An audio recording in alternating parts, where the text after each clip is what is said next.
যে কোনো সময় জামাতের আমির ডাক্তার শফিকুর রহমানকে হত্যা করা হতে পারে। গোয়েন্দা সংস্থার এমন একটি রিপোর্ট জামাত আমিরকে জানানো হয়েছে।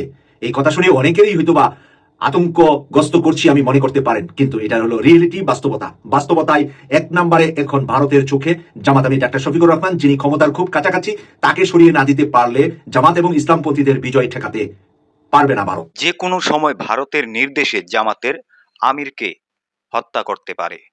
আসসালামু আলাইকুম সম্মানিত দর্শক, ভিডিওটা যে যেখান থেকে প্লে করেছেন তাদেরকে অসংখ্য অসংখ্য ধন্যবাদ। সম্মানিত দর্শক, ভিডিও শুরুতে আপনাদেরকে একটা রিকোয়েস্ট করে দিচ্ছি, এই ভিডিওটা দেখে প্রচুর পরিমাণ শেয়ার করতে ভুলবেন না। এই ভিডিওটা যাতে প্রত্যেকটা যারা জামাতকে ভালোবাসে, যারা ডক্টর শফিকুর রহমানকে ভালোবাসে, জামাতের আমিরকে, তারা যাতে ভিডিওটা দেখতে পারে এবং ডক্টর শফিকুর রহমানের কঠিন নিরাপত্তার ব্যবস্থা যাতে করতে পারে, এই জন্য রিকোয়েস্ট করছি ভিডিওটা সর্বোচ্চ শেয়ার করবেন। সর্বোচ্চ যে কোনো সময় নাকি ভারতের নির্দেশে জামাতের আমিরের উপর একটা অ্যাটাক আসতে পারে। সম্মানিত দর্শক, প্রথমে আপনাদের মাঝে অল্প একটু কথা শুনিয়েছি যে ব্যক্তিটার, সেই ব্যক্তিটার সম্পূর্ণ কথা আমি আপনাদেরকে শোনাচ্ছি। রিকোয়েস্ট করছি ওনার সম্পূর্ণ কথাগুলো শুনে আপনাদের মূল্যবান মন্তব্য দর্শক কমেন্ট বক্সে কমেন্ট করে জানাতে ভুলবেন না, আর ভিডিওটা সর্বোচ্চ শেয়ার করতে ভুলবেন না। চলেন আগে আমরা এই ব্যক্তিটার সম্পূর্ণ কথাগুলো শুনে আসি। আসসালামু আলাইকুম ওয়া রাহমাতুল্লাহি ওয়া বারাকাতুহু। কেটিভি 24 এর প্রিয় দর্শক ভাই বোনদের কাছে প্রথমেই ক্ষমা চেয়ে নিচ্ছি যে আপনারা আমার কথার হেডলাইন শুনে হয়তোবা অনেকে মন খারাপ করবেন বা অনেকে রাগান্বিত হবেন, কিন্তু এটা হলো বাস্তবতা, সত্য কথা, মেনে নিতে হবে আপনাকে। ভারতের জন্য এখন হুমকি হয়েছে জামাতের আমির ডাক্তার শফিকুর রহমান, যার নেতৃত্বে এগিয়ে গিয়েছে জামাত বহুদূর, বহুদূর থেকে বহুদূর চলে গিয়েছে। জামাতকে নিয়ে যারা 10 বছর আগে যা ভেবেছেন, 5 বছর আগে যা ভেবেছেন, আজকের জামাত সেই জায়গায় নয়।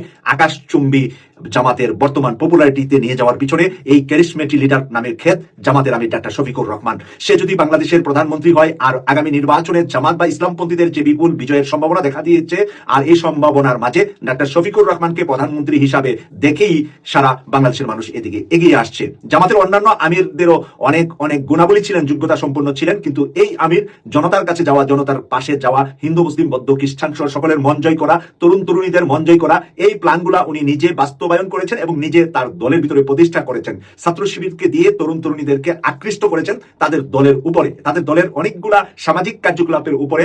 বর্তমানে প্রায় 5 কোটি তরুণ তরুণী জামাতকে পছন্দ করে। এই 5 কোটি তরুণ তরুণী একটি বার যদি একটি পোস্ট করে আপনার ইউটিউবে, ফেসবুকে, সোশ্যাল মিডিয়ায়, তাহলে কিন্তু বাংলাদেশের 18 কোটি মানুষের কাছে তা পৌঁছে যায়। আর এই 5 কোটি যেদিকে যাবে সেদিকেই সরকার গঠন হবে। ভারতের চোখে এখন এই 5 কোটির চোখ হলো ডাক্তার শফিকুর রহমানের দিকে। তার মাধ্যমে নতুন বাংলাদেশ গড়ার স্বপ্ন দেখছে। সবাই যে যা কথাই বলছে, 11th আওয়ারে সবাই মিলে যাবে জামাত আমিরের সাথে। এই কথাটা ভারতের কাছে পরিষ্কার। এই জন্য হাদি তাদের একটা জাস্ট ছোট্ট খাটো টার্গেট ছিল, ছোট টার্গেট দিয়ে ছোট দিয়ে শুরু করেছে, তাদের ডেস্টিনেশন মেইন হয়ে গেছে এখন জামাতের আমির ডাক্তার শফিকুর রহমান।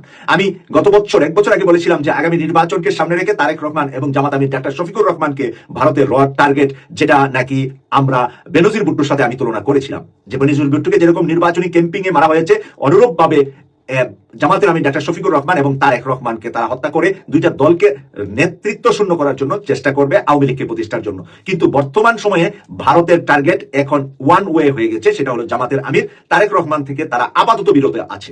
প্রথমে জামাতের আমিরকে যদি তারা সাকসেস হতে পারে, পরবর্তীতে তারেক রহমানকে নিয়ে তারা সেই টার্গেট করবে। কারণ মির্জাফর আর যারা মুনাফেক, তারা সাময়িক সময়ের জন্য স্তব্ধ হলেও ফাইনাল ডেস্টিনেশন, তাদের যে টার্গেট, সেটা তারা করবেই। তাই বর্তমান সময়ে আমি বিনয়ের সাথে অনুরোধ করছি, জামাত শিবিরের যত নেতাকর্মী আছেন, আপনারা আপনাদের দলীয় প্রধানকে কিভাবে নিরাপত্তায় রাখবেন। বেশি বেশি জনসমাবেশ, বেশি বেশি মানুষের সাথে পাবলিকলি উনাকে না এনে আপনারা ভিডিও কনফারেন্সের মাধ্যমে যদি উনার বক্তব্য নেন, আপনারা অন্যান্য নেতৃবৃন্দ জনসভায়, বিভিন্ন পথসভায়, বিভিন্ন জায়গায় থাকেন, কিন্তু কিছু কিছু মাঠে, কিছু কিছু হলের ভিতরে অনুষ্ঠান করলেন, ভিডিও কনফারেন্সে যদি উনি বক্তব্য দেয়, তাহলে ওনার নিরাপত্তাটা একটু ভালো হবে বলে আমরা শুধু নির্বাচন এবং নির্বাচন শেষ হয়ে যাওয়ার পরে, সরকার গঠনের পরে এই নিরাপত্তার সংখ্যাটা থাকলেও, কিন্তু বর্তমানে নির্বাচনকে বানচালের জন্য এটা 100% তাদের প্রচেষ্টা আছে। তো সেই কারণে আমি বাংলাদেশের একটি গোয়েন্দা সংস্থার রিপোর্ট ওনার কাছে গিয়েছে এবং সেই রিপোর্ট আলোকেই আমি কিন্তু তথ্য পেয়ে এই কথাগুলো বলছি, আপনাদেরকে সতর্ক করার জন্য, অবগত করার জন্য। আমি আমার দায়িত্ব থেকে বলেছি, আমরা কিন্তু হাদিকে থাকতে হাদির নিরাপত্তা নিয়ে ভাবি নাই। হাদি চলে যাওয়ার পরে হাদির নিরাপত্তা নিয়ে আমরা চিন্তিত, বা আমরা মিস্টেকগুলা কি করেছি তা নিয়ে কথা বলছি।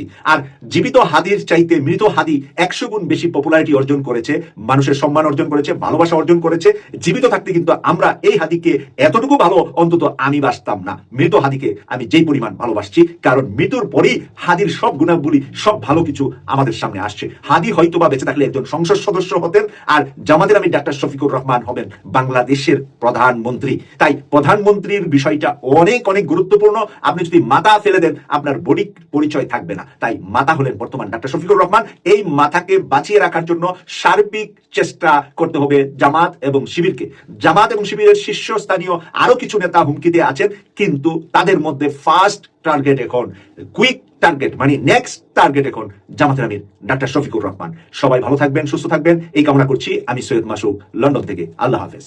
সম্মানিত দর্শক, এই যে এই ব্যক্তিটা যে সম্পূর্ণ কথাগুলা বলেছে যে ভারতের নির্দেশে যে কোনো সময় জামাতের আমিরের উপর একটা কঠিন হামলা হতে পারে, এই কথাগুলা আরো যে কথাগুলা বলেছে সেই কথাগুলা কতটুকু সত্য হতে পারে দর্শক, সেটা আপনারা কমেন্ট বক্সে অবশ্যই কমেন্ট করে জানাতে ভুলবেন না। যদি এরকমই একটা ঘটনা হয়, অবশ্যই আমরা চাই জামাতের আমিরের একটা কঠিন নিরাপত্তার ব্যবস্থা করা হোক। প্রিয় দর্শক, সেটা আপনারা কি চান অবশ্যই কমেন্ট বক্সে কমেন্ট করতে জানাতে ভুলবেন না। ভিডিওটা সর্বোচ্চ পরিমাণ শেয়ার করতে ভুলবেন না। সবাই ভালো থাকবেন, সুস্থ থাকবেন। পরবর্তী কোনো একটা ভিডিওতে আপনাদের সাথে দেখা হবে। আসসালামু আলাইকুম।